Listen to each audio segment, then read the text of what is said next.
ఇది ఎప్పుడు అమ్ముడుపోని ఐటమే, ఇది ఎప్పుడు అమ్ముడుపోని ఐటమే, ఇది ఎప్పుడు అమ్ముడుపోని ఐటమే.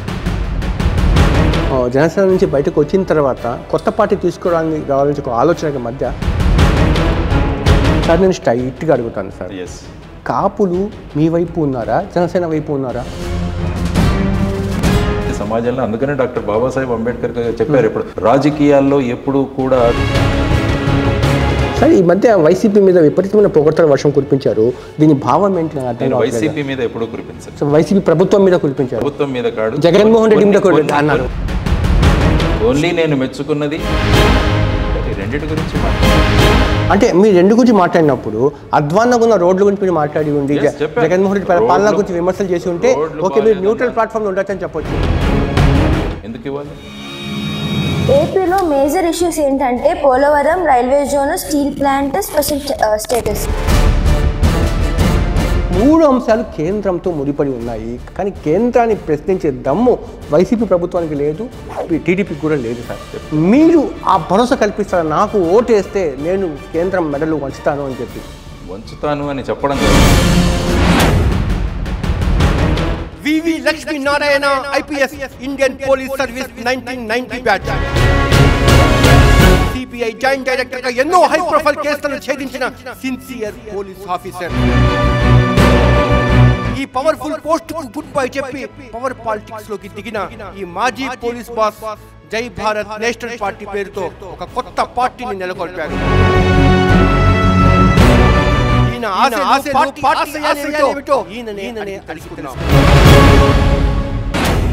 ముందుగా శుభాభినందనలు సార్. జై భారత్. కొత్త పార్టీ, కొత్త రాజకీయ ఆకాంక్షలు నెరవేరాలని మనసారా కోరుకుంటున్నాను sir. Thank you very much Jafar గారు. సార్ ఇప్పుడు ఉండే పొలిటికల్ సిస్టంలో అంటే మీరు ఒక హానెస్ట్గా మీ ప్రొఫెషన్లో బ్యూరోక్రాట్గా ఉన్నప్పుడు కానీ నిర్వహించారు, సెట్ అయ్యే అవకాశాలు కనిపిస్తున్నాయి అంటారు? ఆనెస్టీ పాలిటిక్స్లో కూడా తీసుకురావాలన్నది ప్రధానమైన ఉద్దేశం.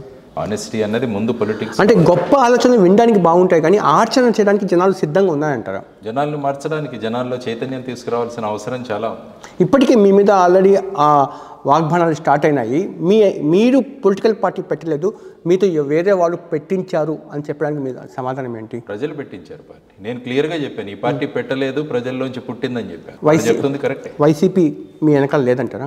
ఎవరు? నేను ప్రజలు పెట్టించిన పార్టీ ఇది. ప్రజలు కాపు ఓట్లను చీల్చడానికి జేడీ లక్ష్మీనారాయణ తెర మీద తీసుకొచ్చారు వైఎస్ జగన్మోహన్ రెడ్డి అని చెప్పి ఆ ఆరోపణలు వాస్తవం లేదంటారా? మీరే అన్నారు ఆరోపణ. నిజమే ఆరోపణ చేసేవాళ్ళు, బాణాలు వేసేవాళ్ళు ఆల్రెడీ మొదలు పెట్టారన్నారు. ఇది సాధికం. ఎందుకంటే సమాజం ఏం కోరుకుంటుందంటే ఎవరైనా కొద్దిగా పక్కగా తిరిగి ఆలోచిస్తుంటే ఆ వ్యక్తిని మూసపోసిన విధానాల్లో ఎలా తీసుకురావాలని సమాజం ఎప్పుడూ ప్రయత్నిస్తుందని కలాం గారు కూడా మాకు ఎప్పుడు చెప్తుండేవాడు. దానికి నువ్వు పట్టించుకో, నీ మార్గంలో నువ్వు వెళ్ళిపో అంటారు ఆయన. సార్ వ్యక్తిగతంగా కానీ యాజ్ జర్నలిస్ట్గా కానీ మీలాంటి వాళ్ళు ఓడిపోకూడదని చెప్పి కోరుకుంటూ పదే పదే ఇక్కడ సిచ్యువేషన్ మీ దృష్టికి తీసుకొస్తున్నాను. ఈరోజు రాజకీయ పార్టీ నిర్వహించడం అంటే కొన్ని 100 కోట్లు కాదు 1000 కోట్లతో కూడుకున్న వ్యవహారం, ఒక కాస్ట్లీ అఫైర్ లాగా మారిపోయింది, ఇది ఒక వ్యాపారం లాగా మారిపోయింది. మీరు సస్టైన్ ఎలా అవ్వగలుగుతారు? రాజకీయం చేయాలంటే డబ్బులు కావాలి. రాజకీయం అంటే ప్రస్తుతం ఉన్న డెఫినేషన్ ఏంటంటే ప్రజలను మోసం చేయడం, బూటకప్ మాటలు చెప్పడం, వాళ్ళ భావోద్వేగాలను రెచ్చగొట్టడం. దాని ద్వారా మనం చేస్తాం. మేము అది చేయడానికి రాలేదు. వినడానికి బాగుంటాయి సార్, మేము అది చేయడానికి రాలేదు. విశాఖపట్నంలో మీరు ఎందుకు ఓడిపోయారు సార్? నేను గెలిచాను. 2,88,754 మందిని చైతన్యం తీసుకొచ్చాను. అలా తృప్తిపడ్డారు మీరు? మామూలుగా ఓటమి గెలుపు అని 2 ఉంటాయి కదా. కేవలం 10 రోజులు మాత్రమే క్యాంపెయిన్, 10-17 రోజుల క్యాంపెయినింగ్. ఇప్పుడు 5 సంవత్సరాలుగా మేము పనిచేస్తాం, ప్రజల్లో ఉన్నాం. అందువల్ల ఓడిపోయే సమస్య లేదు. ప్రజలు గెలుస్తారు ఈసారి ఖచ్చితంగా. మీరు కూడా ఓటుకి నోటు పంచుతారా? ఇంపాసిబుల్. మద్యం బాటిల్స్ ఇస్తారా? ఇంపాసిబుల్. అదే రాజకీయం అన్నాను. మేము రాజకీయం చేయము, రాజనీతిని చూపిస్తాం ఏంటో అనేది. సార్ ఇక్కడ మీకు మొదటి ఛాలెంజ్ ఎక్కడ వస్తుందంటే ఈరోజు మీడియా అంత విస్తరించి ఉంది, మొదటి శత్రువులు ఎవరంటే మీడియా వాళ్ళే. మీ వాయిస్ అక్కడ దాకా పోనివ్వరు సార్, మీ వార్తలు కవరేజ్ ఉండవు సార్. ఈరోజు మీడియా కూడా ప్రో గవర్నమెంట్ యాంటీ గవర్నమెంట్గా విడిపోయింది సార్. అంటే మెయిన్ స్ట్రీమ్ మీడియా అంతో ఇంతో వస్తా, సోషల్ మీడియా కాస్త, దీనివల్ల కొంచెం మీడియా బతికి ఉందంటారు. మెయిన్ స్ట్రీమ్ మీడియా కూడా, ఏ మీడియా ఛానల్ అయినా కూడా మీరు చేసినా కూడా ప్రజలకు సత్యాన్ని తీసుకువెళ్ళాలన్నది. జేడీ లక్ష్మీనారాయణ లాంటి వ్యక్తులు పార్టీ పెడుతున్నారంటే ఎంతమంది ఆ న్యూస్ కవర్ చేశారు సార్? నాకున్న పరిధిలో ఎన్ని రోజులు మీరు వ్యక్తిగతంగా ఫోన్ చేసి ఇన్ఫ్లుయెన్స్ చేసి ఆ వార్త కవర్ చేసుకుంటారు? ఉన్న వాళ్ళను కవర్ చేసాం, రమ్మని చెప్పేసి ఆహ్వానం పలికాం. ఎందుకంటే ఆ బాధ్యత నాది. ప్రజలకు తెలియాలి ఒక పార్టీ పుడుతోంది, కాబట్టి దీన్ని కవర్ చేయండి అని చెప్పడం జరిగింది, అందులో there is no doubt. So cover చేయడం జరిగింది, ప్రజలకు తెలిసింది. మీరే అన్నట్టు ఇప్పుడు సోషల్ మీడియా కూడా ఎక్కువగా ఉంది. 4th ఎస్టేట్ అనుకుంటే 5th ఎస్టేట్ కూడా వచ్చింది. కాబట్టి మీలాంటి ఇండిపెండెంట్ ఛానల్స్ కూడా ఉన్నాయి. సో వీటన్నిటి ద్వారా రాజనీతిని ప్రజల్లోకి తీసుకెళ్దాం, రాజకీయాన్ని మనం ఆపే ప్రయత్నం మనం చేద్దాం. జనసేన నుంచి బయటకు వచ్చిన తర్వాత కొత్త పార్టీ తీసుకోవడానికి రావాలని ఒక ఆలోచనకి మధ్య ఒక 4 ఏళ్ల పాటు టైం పట్టింది. 4 ఏళ్ల పాటు తిరిగాను. చాలా మంది ఏంటంటే పార్టీ పెట్టి నేర్చుకుంటారు, మేము అన్ని విషయాలు అవగతం చేసుకుని ఆ తర్వాత పార్టీ పుట్టింది. 175 కాన్స్టిట్యూన్సీస్ మీరు పోటీ చేస్తారు సార్. మీ పార్టీకి సంబంధించి వాళ్ళ అర్హులు అని చెప్పడానికి వాళ్ళకు ఉండాల్సిన అర్హతలు ఏంటి? విద్యార్హతలు, ప్రజల్లో వాళ్ళకున్న పలుకుబడి, ప్రజల్ని ఇన్ఫ్లుయెన్స్ చేసే కెపాసిటీ, ఆ తర్వాత వచ్చేసి వాళ్ళ మీద క్రిమినల్ రికార్డు లేకపోవడం. సో ఇవన్నీ కూడా పరిగణనలోకి తీసుకుంటాం మేము, ఏ విధంగా ఉన్నారు అన్న అంశాన్ని ఖచ్చితంగా పరిగణిస్తాం. ఇదే ఆలోచనలతో పుట్టింది లోక్సత్తా పార్టీ, అలాగే ఫెయిల్ అయిపోయింది. ఏం ఫెయిల్ అయిందని ఎవరైనా చైతన్యం తీసుకొచ్చింది పార్టీ. ఆ పార్టీ ముందుకు దానికోసం రాజకీయ పార్టీ పెట్టాల్సిన అవసరం లేదు కదా. ఒక స్వచ్ఛంద సేవా సంస్థ పెట్టి కూడా రాజకీయ చైతన్యం తీసుకుని రావచ్చు. ప్రస్తుతం ఉన్న రాజకీయాల్లో ఉండాలంటే పార్టీ ఏదో పార్టీలో ఉండాలి, లేకుంటే మన సొంత పార్టీ మనం తీసుకురావాలి. సో రెండవ పార్టీ తీసుకున్నాం. ప్రజలు చెప్పారు, ఈ 4.5 సంవత్సరాలు నేను తిరిగిందంతా కూడా ప్రజలు ఏం కాంక్షిస్తున్నారని తెలుసుకుంటే వాళ్ళు అన్నారు, ఒక కొత్త దీంట్లోంచి మనం పార్టీ పుట్టాలి, ఆ విధంగా మీరు చేయండి అనేది ఇది ప్రజల యొక్క అభిప్రాయంతో. అంటే మీరు మూడో పత్తంగా మీరే అని చెప్పి జనాలు చెప్పదలుచుకున్నారా? ప్రజలు నిర్ణయిస్తారు. We are the only alternative కాబోతున్నాం. ఆ స్పేస్ ఉందంటారు సార్? ఇంకా బ్రహ్మాండంగా ఉంది. ప్రజల మనసుల్లో స్పేస్ సంపాదించాం, ప్రజల గుండెల్లో మాకు స్పేస్ ఉంది. ఈ స్పేస్ మేము ఎప్పుడు ఆలోచించలేదు. ప్రజల గుండెల్లో స్పేస్ ఉంది, వాళ్ళ ఆలోచనలో మాకు స్పేస్ ఉంది. కాబట్టి ఆ విధంగా ముందుకెళ్తాం. సార్ మీరు ఇప్పుడు దాకా మీరు ఇండిపెండెంట్గా ఉన్నారు, మీరు ఇచ్చే విశ్లేషణ కూడా బ్యాలెన్స్గా ఉండేది. కానీ మీరు రాజకీయ పార్టీ చాలా సూటిగా మాట్లాడాలి, తప్పు చేసిన వాడిని వ్యక్తిగతంగా కూడా మీరు ఆరోపణలు చేయాలి, అవసరమైతే బట్టలు తీసి రోడ్డు మీద పెట్టి ఇది నీ తప్పు అని చెప్పాల్సిన అవసరం ఉంది. ఆ టోన్ మారుతుందా జేడీ లక్ష్మీ అన్నది? ఇప్పుడు అదే అంటున్నాను, అది రాజకీయం. మేము రాజనీతి చేస్తాం. రాజకీయాల్లో మేము అందరిలాగా జనాలకు అర్థమైనట్టు చెప్పాలి కదా సార్. అర్థమయ్యేటట్టు చెప్తాం. ఇష్యూ బేస్డ్ మేము మాట్లాడతాం. ఏ విషయమైనా వాళ్లకు అర్థమయ్యే భాషలో ఎవరు ఏం చేశారన్నది కూడా స్పష్టంగా చెప్పే సామర్థ్యత మాకు ఉంది, మా పార్టీలో ఉన్న సభ్యులు. ఇప్పుడు కేజ్రీవాల్ లోక్సత్తా జయప్రకాష్ నారాయణ గారు ఉన్నారు సార్. కేజ్రీవాల్ ఇప్పుడు కేజీహెచ్లో ఫలానా డాక్టర్ పని చేయటని చెప్పి వ్యక్తిగతంగా మాట్లాడి కేజీహెచ్ గురించి మాట్లాడతారు సార్. అది జనాలకు అర్థమైపోయింది. లోక్సత్తా జయప్రకాష్ నారాయణ ఎలా మాట్లాడతారంటే ఆరోగ్య వ్యవస్థ మెరుగుపడాలి అని చెప్పి మాట్లాడతారు. అది ఎవరి గురించి మాట్లాడాలని జనాలకు అర్థం కాదు అది అని చెప్పి. బట్ కేజ్రీవాల్ తరహాలో మీ ఆరోపణలు కానీ విమర్శలు కానీ ఉంటాయంటారా? ప్రజల డౌట్స్ ఏవైతే ఉన్నాయో వాటిలన్నింటినీ ఖచ్చితంగా తీరుస్తాం, మాదైన శైలిలో చేస్తాం, ఎవరిని ఫాలో అవ్వాల్సిన. సమాజంలో కొంత అండ్రెస్ట్ ఏంటంటే ఇప్పుడు ఆంధ్రప్రదేశ్ పుట్టినప్పటి నుంచి 2 కులాలు మాత్రమే రాజ్యాధికారంలో ఉన్నాయి. మూడో పార్టీకి, మూడో కులానికి స్పేస్ లేకుండా పోయింది. ప్రజాప్రరాజ్యం పార్టీ చిరంజీవి పెట్టిన తర్వాత ఒక చిన్నపాటు హోప్ క్రియేట్ అయింది, ఒక స్పేస్ ఉందని చెప్పి జనాలకు అర్థమైపోయింది. ఆ తర్వాత మధ్యలోనే ఆయన పార్టీలో విలీనం చేసేసారు. ఇప్పుడు మీరు కూడా ఆ అన్రెస్ట్ ఉన్న కమ్యూనిటీకి భరోసాగా నిలబడతారా? రాజ్యాధికారంలో లేని అనేక సామాజిక వర్గాలు ఉన్నాయి, ఎన్నో ఉన్నాయి. 134 సామాజిక వర్గాలున్న బీసీలోంచి కూడా చాలా సామాజిక వర్గాలు రాలేదు. వాటన్నిటికీ కూడా స్థానం కల్పిస్తుంది జై భారత్ నేషన్. సార్ నేను స్ట్రైట్గా అడుగుతాను సార్, కాపులు మీ వైపు ఉన్నారా, జనసేన వైపు ఉన్నారా? ప్రజలు మా వైపు ఉన్నారు సార్. అందులో కాపు సెక్షన్ జనాభా నిష్పత్తి ప్రకారం ఎక్కువ మంది ఉన్నాం మేము, కానీ ఆ రాజ్యాధికారంలోకి మేము వెళ్ళలేకపోతున్నాం అనేది ఒక లోపల అసంతృప్తి, అసహనము ఎక్కువ ఉంది. వాళ్ళందరినీ మీ వైపు కన్సల్టేట్ అయ్యే అవకాశాలు ఉన్నాయా మీ ఆలోచనలు? మా పార్టీ సిద్ధాంతాలు ఏంటి, మేము ఎలా వెళ్తున్నామని ప్రజలందరికీ ఇప్పుడు వాళ్ళకు ఒకటే, వాళ్ళ సంబంధించిన కమ్యూనిటీ వ్యక్తి సీఎంగా కావాలి అని చెప్పి ఒక ఉద్దేశం ఉంది, ఒక ఆలోచన ఉంది. కోరుకోవచ్చు, ప్రతి ఒక్కరూ ఒక్కొక్క విధంగా కోరుకుంటుంటారు. మేము ప్రజల్లోకి తీసుకువెళ్ళేది మా పార్టీ యొక్క సిద్ధాంతాలు, మా మేనిఫెస్టోలు. ఇవన్నీ చూస్తే అందరూ మా వైపు వస్తారు, అంత ఆత్మవిశ్వాసం ఉంది మాకు. సామాజిక న్యాయం సామాజిక న్యాయం తీసుకురావాలి. ఎలాగా? ఏ సామాజిక వర్గాలైతే ఇప్పటి వరకు రాజ్యాధికారం చూడలేదో వాళ్ళందరిలో కూడా బ్రహ్మాండమైన లీడర్షిప్ ఉంది, నాయకత్వం. ప్రస్తుతానికి ఆ చైతన్యంతో సిద్ధంగా ఉండింది కాపులే కదా? అందరూ ఉన్నారు, ఒక సామాజిక వర్గమే కాదు, చాలా మంది ఉన్నారు. మీరు స్టేట్మెంట్ చేయడం వల్ల కాపులు ఇంకొంచెం మీ మీద కోపం పెట్టుకునే అవకాశం లేవంటారా? ఇది కోపాలకు కాదు, నేను నా భావాలను తీసుకెళ్తానని చెప్తున్నాను. ఎవరిని కోపాలకు గురి చేయడానికి లేదు. నా ఆలోచనలు స్పష్టంగా నేను వాళ్ళకి తెలియజేస్తాను. నా ఆలోచనలు నచ్చితే మీరు సపోర్ట్ చేయండి. ఎందుకంటే ఏమవుతుందంటే సమాజంలో, అందుకనే డాక్టర్ బాబాసాహెబ్ అంబేద్కర్ గారు చెప్పారు, ఎప్పుడు రాజకీయాల్లో ఎప్పుడూ కూడా వ్యక్తి ఆరాధన ఉండకూడదు అని అన్నాడు ఆయన. వ్యక్తి ఆరాధన ఎప్పుడూ పనికిరాదు, సిద్ధాంత ఆరాధన చాలా ముఖ్యం. కానీ ఆ వ్యక్తి కంటే సంస్థ గొప్పది, సంస్థ కంటే వ్యవస్థ గొప్పది. మన ఆ వ్యవస్థ నడిపే వ్యక్తి, మన ఆ వ్యక్తి ప్రభావశీలంగా ఉండాలి కదా సార్. ఇక్కడ ప్రభావశీలంగా అంటే రోబోస్ కాదు కదా, కంప్యూటర్ కాదు కదా. ఆలోచనలు ప్రభావవంతంగా ఉండాలి. ఆలోచనలు మొత్తం సమాజాన్ని పైకి తీసుకువెళ్లే ఆ స్థాయిలో ఉండాలి ఆలోచన. ఒక సామాజిక వర్గాన్ని కాన్సన్ట్రేట్ చేసుకుని టార్గెట్ చేసుకుని చేసే మూసపాటి రాజకీయాలతో మా జై భారత్ నేషనల్ పార్టీ వెళ్ళదు. ఇది మొత్తం సమాజాన్ని లిఫ్ట్ చేయడానికి, సమాజంలో అణగారిన వర్గాలందరికీ కూడా ప్రాధాన్యం ఇచ్చేటట్టు, ప్రాతినిధ్యం ఇచ్చేటట్టు ముందుకు వెళ్ళే పార్టీ జై భారత్ నేషన్. ఇప్పటికే మీరు జై Bharat party national party announce చేసిన తర్వాత కేఏ పాల్ లాంటి వ్యక్తులు మేము చేసిన ఆరోపణ ఏంటంటే 100 కోట్ల రూపాయలు మాకు డిమాండ్ చేశారు, దాన్ని కోట్లాది రూపాయలు స్కామ్ చేయాలని చెప్పి పార్టీ పెట్టారు. ఇటువంటి ఆరోపణ చౌకబారి విషయాలు విన్న తర్వాత మీకు దాన్ని స్పందించాలని ఉందా లేదా, అనిపిస్తుందా లేదా? ఇది ఎప్పుడు అమ్ముడుపోయిన ఐటమ్. ఇది మా అమ్మ నాన్నల సంస్కారం సంస్కృతిలో పెరిగిన వాడిని నేను. అమ్ముడు పోవాలనుకుంటే ఎప్పుడో చాలామంది కొనేవాడు నన్ను. ఇది కొనలేని ఐటమ్ ఇది. కాబట్టి ఆ విధమైన ఆరోపణలు వస్తే నవ్వుకుంటాను అంతే తప్ప, నా గురించి నన్ను నేను కన్విన్స్ చేసుకోవాలి. నేను మొదట సమాధానం ఇచ్చుకోవాల్సింది నాకు. ఆ సమాధానం నా దగ్గర సిద్ధంగా ఉంది. కాబట్టి ఇటువంటి ఎన్ని ఆరోపణలు వచ్చినా అవేమి నన్ను పక్కకు తీయవు, నన్ను ఏ విధంగా కూడా డిమారలైజ్ చేయవు. ఎందుకంటే అందులో తథ్యం లేదు. ఏ వ్యక్తులైతే ఈ విధంగా మాట్లాడతారో వాళ్ళు ఆ విధంగా ఉన్నారు కాబట్టి వాళ్ళు ఆ విధమైన ఆరోపణలు ఇతరుల మీద చేస్తారు. అది మనం లేదు కాబట్టి మనం స్వచ్ఛంగా మాట్లాడగలం. అందులో ఏ విధమైన తథ్యం కూడా లేదు. సార్, ఈ పార్టీ ఎవరితో అలయన్స్ కూడా పోయే అవకాశం లేవంటారా? అలయన్స్లో ప్రజలతో అలయన్స్తో ఉన్నాం. మేము సింగిల్గా రాబోతున్నాం. రేపు మీ పార్టీకి సంబంధించిన సీఎం అభ్యర్థి ఎవరు ఉంటారంటే పార్టీ నిర్ణయిస్తుంది. అంటే ఒక సెంట్రిక్గా పోదా కనీసం జై లక్ష్మీనారాయణ? అన్ఫార్చునేట్గా ఏమైందంటే ఇదంతా ఒక ఇండివిజువల్ సెంట్రిక్గా తయారైంది ఇప్పుడున్న పార్టీలో. ఈ పార్టీ అయితే ఈ వ్యక్తి, ఈ పార్టీ అయితే ఈ వ్యక్తి.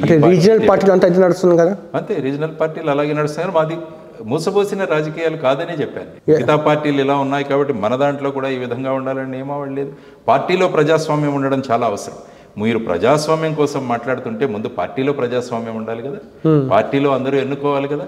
పార్టీలో ఏ పార్టీల్లో కూడా ఎవరికి కూడా మాట్లాడేంత అవకాశం మిగతా పార్టీల్లో ఇవ్వట్లేదు. ప్రజాస్వామ్యం వాళ్ళు ఏమి చెప్తే అక్కడంతా జరుగుతున్నది వచ్చేసి రాచరికంలాగా జరుగుతున్నది. డెమోక్రసీ నడుస్తుంది అన్ని పార్టీలు. ఇప్పుడు టీడీపీ వైసీపీ ఒకరినొకరు ఇంట్లో వాళ్ళని కూడా బయటకు తీసుకొచ్చేలాగా బూతులు మాట్లాడుకుంటూ ఉంటారు. దానికి మీ పార్టీ దానికి అతీతం అంటారా? బూతులు మాట్లాడే అవసరం లేదు. కానీ విమర్శల పాలు మన దగ్గర సబ్జెక్ట్ లేకుంటే బూతులు మాట్లాడాలి. సబ్జెక్ట్ ఉన్నప్పుడు మాట్లాడాల్సిన అవసరమే లేదు. ఇష్యూ బేస్డ్ మాట్లాడదాం. విషయం లేకుంటే బూతుల్లోకి దిగుతారు. సార్, మీ యొక్క ఆలోచనలు కాస్త ఆర్ఎస్ఎస్ ఆలోచన విధానానికి కాస్త దగ్గరగా ఏం లేవంటారా?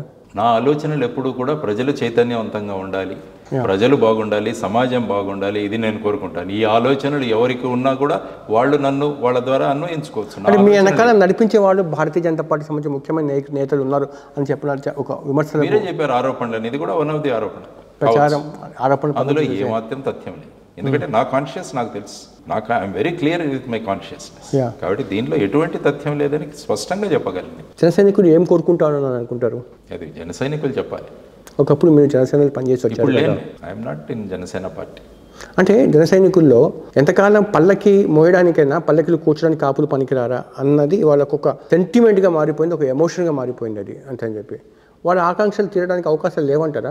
ఆ పార్టీ నీళ్ళని నిర్ణయించాలి, పార్టీని ముందుకు ఎలా తీసుకెళ్లాలని వాళ్ళు నిర్ణయిస్తారు. ఎందుకంటే పార్టీ ఉంది, పార్టీలో నాయకత్వం ఉంది, వాళ్ళ ఆకాంక్షలు ఉన్నాయి.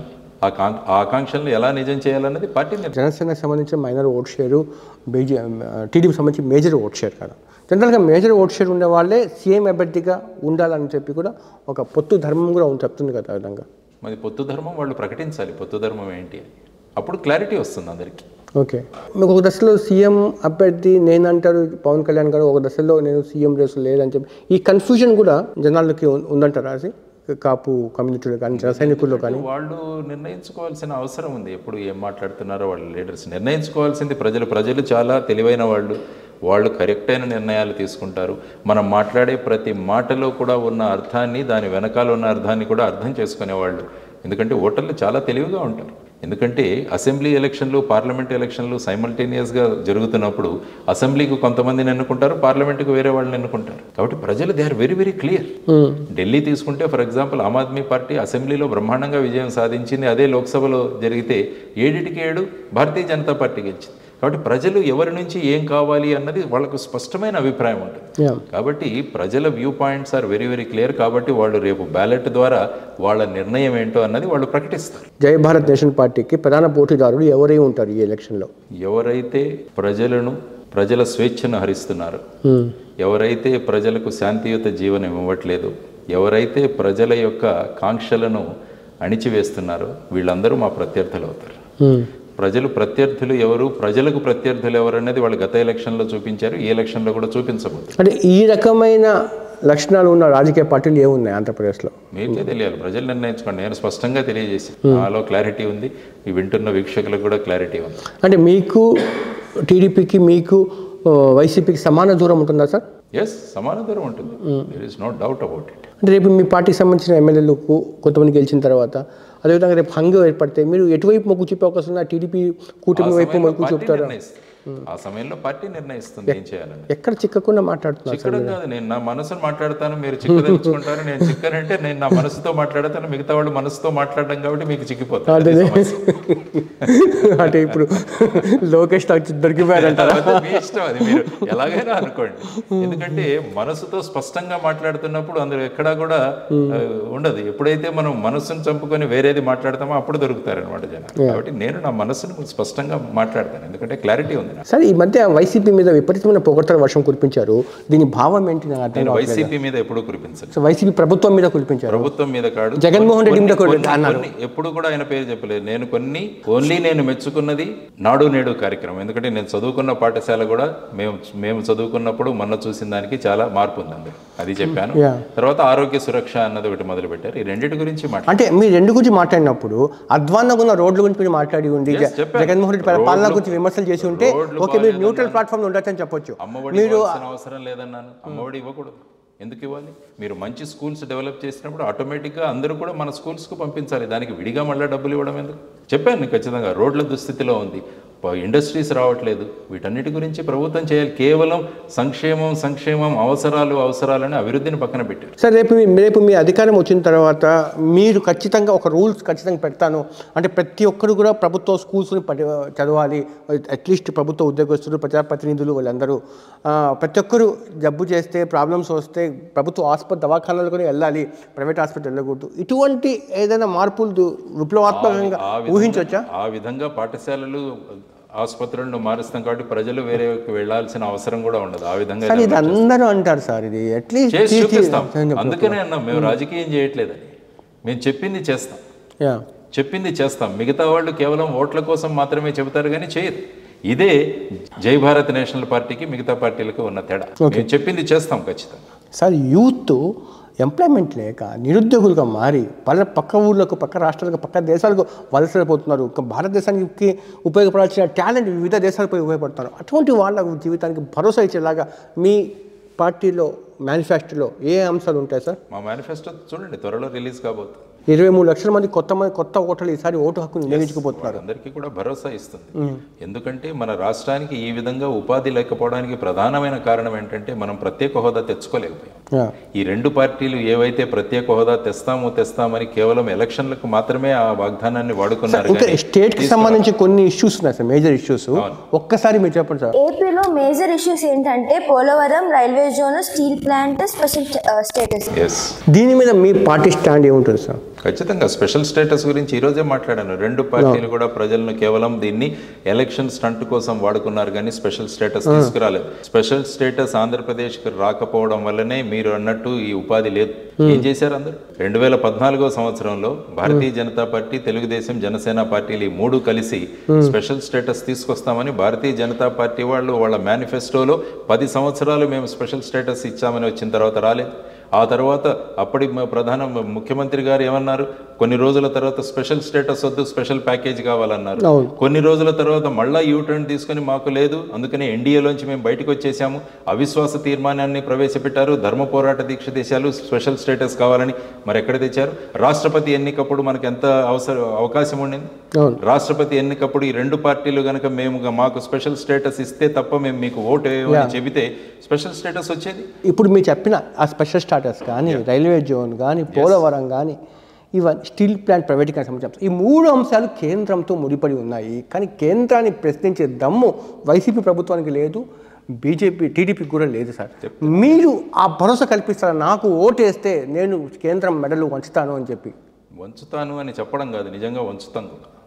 మాకు నమ్మండి. ఎందుకంటే మాకు వేరే అజెండాలు లేవు. మాకు ఒకే ఒక అజెండా, ప్రజలు బాగుండాలి, రాష్ట్రం బాగుండాలి, ఆంధ్రప్రదేశ్ నెంబర్ 1గా ఉండాలి. అందుకనే మొన్న పార్టీ యొక్క ఆవిర్భావ సభలో కూడా నేను చెప్పాను, మేము తప్పు చేయము, అప్పు చేయము, రాష్ట్రాన్ని గుజరాత్ కన్నా ముందుకు తీసుకెళ్తాం. అంటే నాకు విన్నాను సార్, ఆ స్లోగన్ కూడా విన్నాను సార్.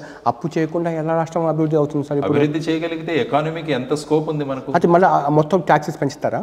ఏది ట్యాక్సెస్ పెంచుతారా? ట్యాక్సెస్ పెంచే ప్రశ్న అవసరమే లేదు. మన ప్లానింగ్ సరిగా ఉంటే అగ్రికల్చర్ మనకి ఎంత ఉంది, మనకి ఎంత కోస్టల్ ఏరియా ఉంది, మన ఇండస్ట్రియల్ డెవలప్మెంట్ అంత చక్కగా చేయొచ్చు, మన దగ్గర ఎంత టాలెంట్ ఉంది మన యూత్ దగ్గర. వీటన్నిటిని ఉపయోగించుకొని మనం యాక్చువల్గా నేనేమంటానంటే 5 సంవత్సరాల్లో ఒక వైట్ రేషన్ కార్డు లేని రాష్ట్రాన్ని తయారు చేయాలి ఆంధ్రప్రదేశ్. అసలు ఇప్పుడు 1992 తర్వాత గ్లోబల్ మొత్తం ఎకానమీ మారిపోయిన తర్వాత చైనా విపరీతంగా డెవలప్ అయిపోయింది. విత్ ఇన్ 20 years నుంచి ఎక్కడికో వెళ్ళిపోయింది చైనా. యూత్ని వాడుకున్నారు. తర్వాత వాళ్ళు మ్యానుఫ్యాక్చరింగ్ సెక్టర్ మీద బ్రహ్మాండమైన ప్రయోగాలు చేసి, అతి పెద్ద కంట్రీ అది, చాలా స్మాల్ కంట్రీ సింగపూర్ 1970s తర్వాత 20 years ఎక్కడికో వెళ్ళిపోయారు. లీడర్షిప్ అది, లీడర్షిప్. ఈ 2 అనుభవం చూసుకొని మీకు 5 years పాటు మీ చేతిలో పెడితే ఈ రాష్ట్రాన్ని ఏ రకంగా చూడవచ్చు సార్? చూస్తాం. నెంబర్ 1 రాష్ట్రం, దేశంలో నెంబర్ 1 రాష్ట్రం కాబోతుంది ఆంధ్రప్రదేశ్. ట్రస్ట్ మీ, ఈ కమిట్మెంట్తో చెప్తున్నాను నేను. ఇవ్వండి, అవకాశం ఇవ్వండి. చూడండి, ఎప్పుడు చూసినా వాళ్ళు వీళ్ళేనా, వేరొకరు లేరా? ఆలోచన రావా? ప్రజలు ఆలోచించుకోవాలి. మేము సిద్ధంగా ఉన్నాం మార్పు తీసుకురావడానికి, గొప్ప ఆంధ్రప్రదేశ్ని తీసుకురావడానికి. బ్రహ్మాండమైన ప్లాన్స్ ఉన్నాయి మా దగ్గర. ఎక్కడా కూడా ట్యాక్సీలు పెంచకుండా మనకున్న హ్యూమన్ రిసోర్సెస్ ఏవైతే ఉన్నాయో, మనకున్న న్యాచురల్ రిసోర్సెస్ ఏవైతే, అంటే ఈ 5 years మీరు ఈ రాష్ట్రాన్ని అర్థం చేసుకోవడానికి 4-5 సంవత్సరాలు అయిపోతుంది కదా సార్. ఈ 5 yearsలో ఇంకేం మార్చొచ్చు, మీరు ఏం చూస్తారు? అర్థం చేసుకుని ఈ పార్టీ పుట్టిందని చెప్పాను కదా. ఇప్పుడు పార్టీ పెట్టి నేర్చుకోవాల్సిన అవసరం లేదు మాకు. ఏంటి సమస్యలు, ఏం చెయ్యాలన్నది క్లియర్గా మా దగ్గర ప్లాన్స్ ఉన్నాయి. మా మేనిఫెస్టో చూస్తే తెలుస్తుంది మీకు ఏమవుతుందో. భారతదేశానికి వెన్నుముక మొత్తం వ్యవసాయం, కానీ వ్యవసాయం రైతుల యొక్క వెన్నుపూస విచిలాగా ఉండే ప్రభుత్వ యొక్క వినాదాలు ఇంకా ఎక్కడో ఒక చోట ఆత్మహత్యలు జరుగుతూ ఉన్నాయి అనంతరాలకు సంబంధించి. మొన్న కృష్ణా జిల్లాకు సంబంధించి ఒక రైతు కూడా చనిపోయాడు, ఆత్మహత్య చేసుకున్నాడు. వీళ్ళ బతుకు ఒక భరోసా కలిగించేలాగా ఏం చేస్తారు? 3 సంవత్సరాల నుంచి వ్యవసాయం చేస్తున్నాను నేను. బేసిక్గా వ్యవసాయం చేయడానికి ప్రధానమైన కారణం వ్యవసాయదారుల సమస్యలేంటి, రైతుల సమస్యలేంటి అని తెలుసుకోవడానికి. ఎంత పొటెన్షియల్ ఉంది మన దగ్గర. రైతులకు ఏ స్థానాన్ని కల్పించవచ్చు, రైతులు పండించే పంటలను ఏ విధంగా రాష్ట్రాలు కొనుగోలు చేయవచ్చు, రైతులు పండించే పంటలను ఏ విధంగా వాల్యూ అడిషన్ చేయవచ్చు, ఏ విధంగా మనం గ్రామీణ ప్రాంతాల్లో పరిశ్రమలు పెట్టవచ్చు, గ్రామీణ ప్రాంతంలోనే మనం ఉపాధి కల్పించవచ్చు అన్నది స్పష్టమైన బ్లూ ప్రింట్ మా దగ్గర ఉంది. దాన్ని ఇంప్లిమెంట్ చేస్తాం. చెప్తాను మా మేనిఫెస్టో ఇచ్చినప్పుడు ఈ విషయాల గురించి. సార్, దీన్ని ఒకసారి రాజకీయాలు పక్కన పెట్టి అన్ని పార్టీలను అఖిలపక్షంగా ఏర్పాటు చేసి మీ ఆలోచన వాళ్ళ ముందు పెట్టి సంయుక్తంగా కలిసి ముందుకు అవకాశం. అందరూ టాప్ పార్టీ లీడర్స్ ఒక స్టేజ్ మీదకి తీసుకురండి, ఒక్కొక్క ఇష్యూ గురించి మాట్లాడదాం. స్పెషల్ స్టేటస్ గురించి మాట్లాడదాం, పోలవరం గురించి మాట్లాడదాం. పోలవరంలో ఏమైందో తెలుసు నాకు, ఏమైందో తెలుసు. ఏ విధంగా డిలేలు, ఆ తర్వాత కరప్షన్ ఏదైతే ఉందో, ప్రధానమంత్రి గారే అన్నారు అదొక ఏటీఎం అని చెప్పేసి. ఈ విధంగా మాటలు అనిపించుకున్న తర్వాత కూడా రమ్మనండి అందరూ ధైర్యంగా మాట్లాడదాం విషయాలు. రాజకీయ నాయకులకు మెయిన్ సోర్స్ అవినీతికి సంబంధించింది మైనింగ్ సంబంధించిన అంశం సార్. సెకండ్ విద్యుత్ కొనుగోలు సంబంధించిన అంశం సార్. ఈ 2 అంశాలు ఏ పార్టీ కూడా సీరియస్గా మాట్లాడుతూ, ప్రతిపక్షంలో ఉన్నప్పుడు ఒక రకమైన టోన్తో మాట్లాడుతుంది, అధికారంలో వచ్చిన తర్వాత ఇంకో టోన్తో మాట్లాడుతుంది. మీరు ఈ మైనింగ్ సంబంధించిన ప్రక్షాళన కానీ, ఈ విద్యుత్ కొనుగోలు సంబంధించిన పారదర్శకత, కొనుగోలులో పారదర్శకత ఏం తీసుకురాగలుగుతారని చెప్పొచ్చు. చెప్తున్నాను, ప్రతి నిర్ణయం థర్డ్ పార్టీ పబ్లిక్ ఆడిటింగ్ ఉంటుంది. రేపు మైనింగ్ కాంట్రాక్ట్ ఇవ్వాలన్నా కూడా పబ్లిక్ టీం ఉంటుంది అక్కడ, వాళ్ళు మానిటర్ చేస్తారు. ప్రజలే ప్రభుత్వంలో ఉంటే ఎలా ఉంటుందని జయభారత్ నేషనల్ పార్టీ చూపించబోతోంది. ఇదేంటంటే అంత చీకటి రాజకీయాలు ఏసీ రూముల్లో జరుగుతున్నాయి. రేపు పబ్లిక్గా బయట పెడతాం మేము ఏ విషయాలు ఏంటేంటి ఎలా చేయాలో పబ్లిక్నే ఇన్వాల్వ్ చేస్తాం. వివి లక్ష్మీనారాయణ, జేడి లక్ష్మీనారాయణగా ఒక హీరో వర్షిప్ ఎప్పుడు వచ్చిందంటే, మీరు సిబిఐ జాయింట్ డైరెక్టర్గా ఉన్నప్పుడు వైఎస్ జగన్మోహన్ రెడ్డిని కూడా మీరు కేసు విచారణ చేస్తున్నప్పుడు మీరు చూపించిన చొరవ, తెగువ, ఆ ధైర్యము మీకు ఒక హీరో వర్షిప్ వచ్చింది. రేపు సీఎం అయితే ఇదే రకమైన అదే టెంపోతో మీరు పనిచేస్తారా? అవినీతి పరులను, ఇప్పుడు దాకా తిన్న వాళ్ళను ఏ విధంగా తీసుకొస్తారు? అందుకనే చెప్పాక తప్పు చేయము, అప్పు చేయము. తప్పు చేసే ప్రసక్తి ఇప్పుడు తప్పు చేసిన వాళ్లకు ఉంటుంది. చట్టాలు ఉన్నాయి మన దగ్గర. చట్టాలు వాటిలో చేయాల్సిన పని వాటిలో చేస్తాయి. ఏ విధమైన ప్రెషర్ లేకుండా చట్టాలు వాటిలో చేసిన పనిని చేయిస్తుంది ప్రభుత్వం. అందులో ఏ విధమైన పార్షియాలిటీ కానీ ఎవరు లేదు. తప్పు ఎవరు చేసినా కూడా చట్టం ముందు అందరూ సమానులే, ఈక్వాలిటీ బిఫోర్ లా అన్నది అమలు అవుతుంది. సార్, ఇప్పుడు మీరు వ్యక్తిగా ఓకే సార్, కానీ రాజకీయ పార్టీ అంటే ఒక ఆర్గనైజేషన్ కాదు సార్. ఆ ఆర్గనైజేషన్ సెటప్ 175 కాన్స్టిట్యున్సీలో మీకు ఏర్పడింది అంటారా జై భారత్ నేషనల్ పార్టీకి? ఎస్, ఎన్ని ఫోన్లు వస్తున్నాయి మాకు, ఎన్ని అప్లికేషన్లు వస్తున్నాయి. ప్రజల్లో ఒక ఉత్సాహం నిర్మాణమైంది. ఆల్టర్నేటివ్ వస్తుంది, మన జీవితాలు బాగుపడడానికి వస్తుంది అని చెప్పేసి చాలామంది కాంటాక్ట్ చేస్తున్నారు. మా ఆర్గనైజేషన్ బ్రహ్మాండంగా ముందుకు వెళ్తాం. రేపు కాంగ్రెస్ పార్టీ అధికారంలోకి వస్తే ఆంధ్రాలో ఖచ్చితంగా రాహుల్ గాంధీ ఇచ్చిన మొదటి సంతకమే స్పెషల్ స్టాటస్ మీద పెడతానని చెప్పి, దానికి ఏం సార్ యాక్చువల్గా అంటే ఆ రిపేర్ చేసుకునే క్రమంలో భాగంగానే అంటారా, ఈ విశ్వసనీయత ఉందంటారా ఆ మాటలో రాహుల్ గాంధీ చెప్పిన మాట? 2014లోనే చేసిండాల్సి. అక్కడ వాళ్ళ తొందర ఏముండిందంటే అప్పుడు అక్కడ డిమాండ్ చేస్తున్న పార్టీ మేము మా పార్టీని కాంగ్రెస్లో కలిపేస్తామని దాని మీద వాళ్ళ కాన్సన్ట్రేషన్ ఉండింది. కానీ ఆంధ్రప్రదేశ్ ఏమవుతుందో దాని గురించి ఆలోచనే లేదు. అందుకనే రీఆర్గనైజేషన్ చట్టంలో కూడా ఈ స్పెషల్ స్టేటస్ గురించి ఎక్కడ మాట్లాడనే లేదు. కాబట్టి అక్కడే చిత్తశుద్ధి ఏంటో తెలుస్తుంది. ఇప్పుడు మళ్ళీ ఎలక్షన్స్ రాగానే మేము మొదటి ఫైల్ మీద సంతకం చేస్తామంటే ఎలా నమ్ముతాం? అప్పుడు చేసిండాల్సింది. ఏ రోజైతే ఫిబ్రవరిలో 2014లో రాజ్యసభలో అయిన తర్వాత 2 రోజుల్లోనే చట్టం తెచ్చి అందులో స్పెషల్ స్టేటస్ ఇస్తామని చెప్పేసి రాసిండొచ్చు కదా. అప్పుడు కాన్సన్ట్రేషన్ అంతా తెలంగాణ మీద ఉంది. అక్కడ ఉన్నవాళ్ళు మేము మీ పార్టీని తెచ్చి మేము దాంట్లో కలిపేస్తామన్న దీంట్లో ఎప్పుడు త్వరగా వాళ్ళు కలుపుతారా అన్న దాని మీద కాన్సన్ట్రేషన్ ఉంది. కానీ ఈ హైదరాబాద్ను పోగొట్టుకున్న ఆంధ్రప్రదేశ్ భవిష్యత్తు ఏమవుతుందని నోబడీ ఈజ్ బాదర్డ్. ఆ విధంగా జరిగిన స్పెషల్ స్టేటస్. సార్ కొద్ది రోజుల పాటు మీరు జనసేనతో కలిసి పనిచేస్తారు కదా, ఈ భావ సారూప్యత అక్కడ ఇమ్మడలేక మీరు బయటకు వచ్చారా, లేకపోతే అక్కడ ఏదైనా ఎందుకు ఇబ్బందికర పరిస్థితి అక్కడ మీరు ఏర్పడింది అంటారు? చెప్పాను, యాక్చువల్గా ఏంటంటే రాజకీయాలు అన్నవి ఫుల్ టైం రాజకీయాలు చేయాలన్నది నా అభిప్రాయం. పవన్ కళ్యాణ్ గారు పరోక్షంగా కూడా ఒక చోట మా మీద అజమాయిషి చలాయించే ప్రయత్నం చేశారని చెప్పి ఒక పదం సలహాలు ఇవ్వడాన్ని అజమాయిషి అనుకుంటే అది నేనేం చేయలేదు. పార్టీ అభివృద్ధికి సలహాలు ఇచ్చే ప్రయత్నాలు చేస్తారు. ఎందుకంటే పార్టీలో ఇంటర్నల్ డెమోక్రసీ ఉన్నప్పుడు మనం మాట్లాడాలి, మనం ఇచ్చిన సలహాలు ఇవన్నీ కూడా తీసుకోవాలి. ఇప్పుడు ఆయన కూడా ఫుల్ టైమ్గా చేస్తున్నారు కదా పాలిటిక్స్ని. చేస్తున్నారు. It's a good this thing. Yes, నేను చెప్పింది ఆ రోజు పరిస్థితి గురించి అనమాట. అంటే ఇంకొంచెం మీరిద్దరు కలిస్తే ఇంకాస్త బలంగా తయారయ్యేది కదా మీ ఆలోచన కానీ మీ అది ఎంత మీ భావం కానీ ఇవన్నీ అని చెప్పి. ఐ థింక్ ఆ పరిస్థితుల నుంచి బయటకు వచ్చేసాము. సో ఈ పార్టీ పెట్టక ముందు ఎప్పుడైనా ఒకసారి కలవడం కానీ ఒకసారి మాట్లాడుకోవడం కానీ ఈ ఆలోచనలు పంచుకోవడం కానీ ఆ పార్టీ కానీ ఆ పార్టీ నాయకులతో కానీ ఉన్నాయా సార్? పార్టీ నాయకులు కాదు కానీ జన సైనికులు నాకు కలుస్తుంటారు. ఇప్పుడు చాలా మంది కలుస్తుంటారు నాకు ప్రతిసారి. నేను జస్ట్ పార్టీలోంచి వెళ్ళిపోయినంత మాత్రాన వీళ్ళందరూ కూడా నాతో సన్నిహితంగానే ఉంటారు. వీరందరూ కూడా నాయకులు ఉండకపోవచ్చు కానీ సైనికులు సన్నిహితంగా ఉంటారు నాకు. ఓకే సార్, చంద్రబాబు నాయుడు గారు మళ్ళీ మీరు ఎందుకు కొత్త పార్టీ పెట్టడం, మా పార్టీలోకి రాండి అని చెప్పి పిలవలేదు సార్? ఆయన పిలిచారా? పిలవలేదా అని అడుగుతున్నారు. చెప్పాను కదా, ఈ పార్టీ ప్రజల్లోంచి పుట్టింది. ఎవరు కూడా పిలవలేదు, ఎవరు కూడా చేయలేదు. ఇది ప్రజల ఆకాంక్షను ముందుకు తీసుకెళ్ళడానికి వచ్చాం మేము. ఖచ్చితంగా మిగతా వాళ్ళలాగా ఈ పార్టీ మధ్యలో విలీనం చేయడం కానీ మీరు ఆ ఇది వదిలేసి బయటకు రావడం కానీ అలాంటిది ఏమి ఉండదంటారు సార్? ఎందుకంటే పుట్టిన పార్టీలు ఎప్పుడు కూడా లాంగ్ టర్మ్లో ఉంటాయి. పెట్టిన పార్టీలు ఎప్పుడు కూడా ఎప్పుడెప్పుడు ఎక్కడ సర్దుకుందామా అని చూస్తుంటాయి. ఇది పుట్టిన పార్టీ. పుట్టిన పార్టీ చాలా రోజులు నడుస్తుంది. There is no doubt about it. పెట్టిన పార్టీలు అనే పదం వాడి మీరు పరోక్షంగా మీరు చాలా పార్టీలు విమర్శించారు ఇప్పుడు. ఎందుకంటే అది అంతా ఇంటర్నల్ ప్రజాస్వామ్యం లేని పార్టీలు అవన్నీ కూడా. ఎలా ఉండదు సార్ ప్రజాస్వామ్యం అనేది? అందరినీ ప్రజాస్వామ్యం అంటే అందరినీ కూర్చొని అభిప్రాయాలు కనుక్కోవాలి. వాళ్ళ అభిప్రాయాలను బట్టి చేయాలి. ఒకరిద్దరు నేతలు కూర్చొని నిర్ణయిస్తే, ఒక నేత కూర్చొని నిర్ణయించేస్తే అదెక్కడి ప్రజాస్వామ్యం? మనం ప్రజాస్వామ్య పరిరక్షణకు వచ్చినప్పుడు ముందు పార్టీలో దాన్ని చారిటీ బిగిన్స్ ఎట్ హోమ్ అంటారు. మన పార్టీలో మనకు ప్రజాస్వామ్యం ఉండాలి, అభిప్రాయాలు తెలుసుకోవాలి. సరే, ఉన్న పార్టీలో కనీసం ఈ పార్టీ పర్వాలేదు, అంతర్గత ప్రజాస్వామ్యం ఉంది, కార్యకర్తల మనోభావాన్ని వాళ్ళు గౌరవిస్తారు అనుకున్న పార్టీ ఒక్కటి కూడా లేదా సార్? అది ప్రజలకు తెలుస్తుంది. ప్రజలందరికీ తెలుసు ఏ పార్టీలో ప్రజాస్వామ్యం ఉంది అని. ఇప్పుడు మీ పార్టీలో ఏదైనా విధానపరమైన నిర్ణయాలు తీసుకున్నాం అనుకుంటే కమ్యూనిస్ట్ పార్టీ లాగా గ్రాస్ రోడ్ నుంచి అభిప్రాయాలు తీసుకొని సెంటర్ పార్టీ నిర్ణయిస్తుంది. ఇప్పటికి కూడా మేనిఫెస్టోలో ఏం పెట్టాలని మేము ప్రజల్ని అడుగుతున్నాం, మా సభ్యులను అడుగుతున్నాం, మా వెబ్సైట్లో పెట్టమన్నాం. ఇప్పుడు వైజాగ్లో మీరు ఎంపీగా పోటీ చేసినప్పుడు మీరు ఒక బాండ్ ఇచ్చారు, నేను ఖచ్చితంగా నేను ఈ హామీలకు సంబంధించిన నా ఈ చట్టబద్ధత కూడా ఉంటుంది దీని మీద అని చెప్పి. అటువంటి ఏదైనా హామీలు ఇస్తారా మీరు చెప్పే మేనిఫెస్టో సంబంధించి? క్యాండిడేట్లు ప్రతి ఒక్కరూ కూడా బాండ్ పేపర్ మీద ఇస్తారు. ఇది మేము చేస్తాం. మళ్ళీ మీరు కూడా ఉచితాల మీద కాన్సన్ట్రేషన్ చేస్తారా? ఉచితాలు కాదు, సంక్షేమం చాలా ముఖ్యం. ఉచితాలు అవసరం లేని సొసైటీ. అందుకనే చెప్పాను, వైట్ రేషన్ కార్డు లేని సమాజాన్ని నిర్మించాలి అన్నది. వైట్ రేషన్ కార్డే లేని సమాజాన్ని మనం క్రియేట్ చేయగలిగితే, వాళ్ళ పరిస్థితులను నిర్మించగలిగితే, ప్రతి నెల ఆనందంగా 20,000 రూపాయలు ఒక కుటుంబం సంపాదించే స్థాయిగా మన వ్యవస్థను మనం నిర్మించగలిగితే, ఆ విధమైన ఉపాధి మనం కల్పించగలిగితే ఎవరు అడుగుతారు? గవర్నమెంట్గా ప్రజలు డబ్బులు ఇచ్చే స్థాయిలో ఉండాలి. ఆ విధమైన ఆలోచనలు మనకు ఉండాలి. కానీ ఉచితాలు ఇచ్చేసి ఏ విధంగా మనం కుర్చీలో కూర్చుందామన్న కాంపిటీషన్ మాకు లేదు. సార్, జనరల్గా ఒక సినిమాలో వెళ్ళాలనుకున్నా కూడా ఈ హీరో ఎవరు, హీరోయిన్ ఎవరు, కాస్టింగ్స్ ఎవరు చూసి డైరెక్టర్ ఎవరు చూసుకునే పరిస్థితి. రాజకీయ పార్టీ వైపు కూడా అలాగే చూస్తూ ఉన్నారు.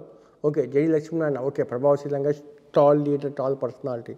అదర్ దెన్ జడి లక్ష్మీనారాయణ అని ఆలోచిస్తే ఎవరు కనిపించట్లేదు మీ పార్టీలో?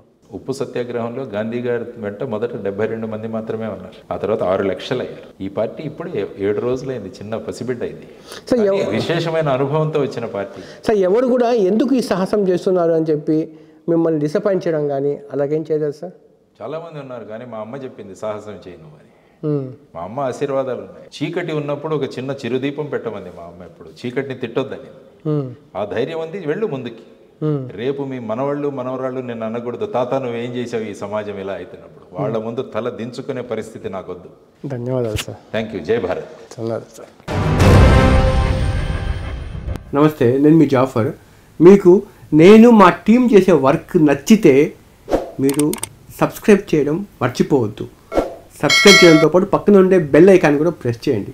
85% వాళ్ళు జస్ట్ ఛానల్ మీదకి వచ్చి కంటెంట్ చూసి వెళ్ళిపోతున్నారు తప్ప సబ్స్క్రైబ్ చేయట్లేదు. దీనివల్ల ఏంటంటే మేము తయారు చేసే కంటెంట్ మీ దాకా రావట్లేదు. మా రిక్వెస్ట్ ఏంటంటే ప్లీజ్ సబ్స్క్రైబ్. ఇట్లు మీ జాఫర్.